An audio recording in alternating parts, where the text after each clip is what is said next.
So some real life examples of boundary dissolving dispositions or boundary dissolving experiences. There's a lot of it kind of going on already, and it's not necessarily all psychedelic, but it's very similar to that. Like when you do psychedelics, it kind of, if your house is it's like if your body's like a house, it's like all the windows are clean, all the windows are open, you can see through all these different perspectives that you don't ordinarily see through.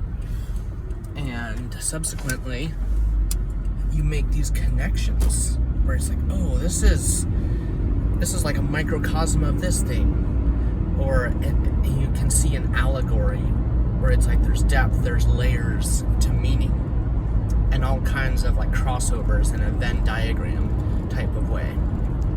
Well, some real life examples, I would say, musically could be genre bending, because it's easy to stay in the conventional mode of sticking to one genre. But that's what a lot of indie rock is a lot of this genre bending, kind of taking from this genre and another, and you just make your own kind of unique melody that isn't maybe your just classic blues or country or any of that stuff. Wow, there's crows all over the road. They're having a party over here.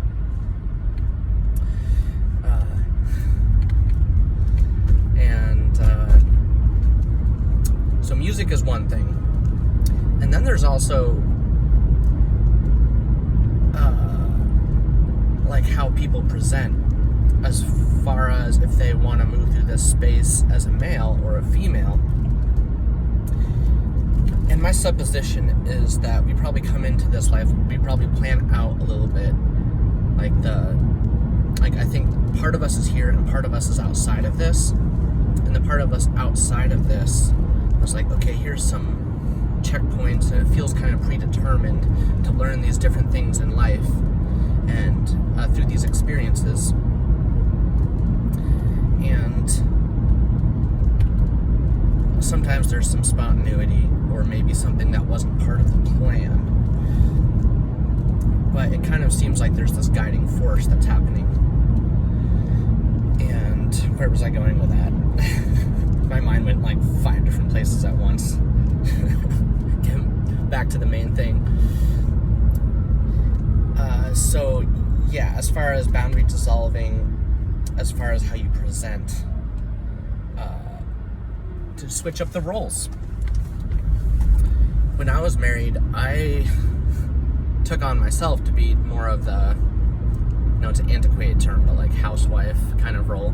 I'm a homebody. I love organizing things, making things nice, finding the perfect spot for whatever the thing is, to have the perfect in-between of aesthetic, but also utilitarian. So it's not just necessarily having a clean space and like throwing all the junk into some drawer, and again you have to look for it, but to have everything be accessible, but also have everything also in such an array that it's easy to think. Because space is important. At least I value space and the minute particulars of just like little objects and things. And it's part of our experience in a materialistic world. And going back to the boundary dissolving thing, there's also, it's mostly in art, I would say. But when your mind opens up to seeing parallels and seeing things that have a similar meaning, it's kind of like it's when life speaks to you in a certain way, and you're like, oh, I'm understanding this from this circumstance I went through. Well, there's lots to be said on it, and I'm not doing great right now at having specific examples, but I really want to find some. I was inspired by this whole premise by Terence McKenna, who was the one who, as far as I know, created that meme of the boundary dissolving substances and experiences. It doesn't all have to be boundary dissolving. It's kind of also a connecting of sorts. Like, you find different paths to different things that you ordinarily would take maybe a longer path to, but you see a shorter path, or you see a more aesthetically interesting path with some kind of mystique,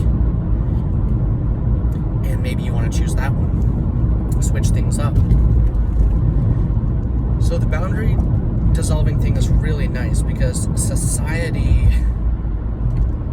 kind of projects these roles onto us, and it's like, okay, you're gonna be, it's like there's city people, there's country people, there's all these different tropes, all these different archetypes of people. And the boundary dissolving thing can be where maybe you take on multiple archetypes, or kind of through the amalgamation of all those, kind of come up with your own. I'm very intrigued and inspired by people that are very much their own thing. Like this open mic I've been going to, it's awesome in that way because you see everyone just creating from their own well of inspiration. Like they're not, like they might be inspired by others, but they pull from the mystery that is within them, the ineffable mystery that comes through consciousness and the felt presence of experience. And it's very edifying. It's like this, it's like having reverence for creativity and for people's lives. And when you like regain that sense of reverence, you're less jaded. Like you find value in things and you're not so cynical, I guess is the word. Because to find value in things, to keep that sense of wonder, that's the magic, that's the spark. Or another word for spark, the scintilla, the smallest unit of a spark that turns into something so much more, a whole new universe inside of you. If you guys have any real life examples of boundary dissolving experiences, I'd love to hear about it.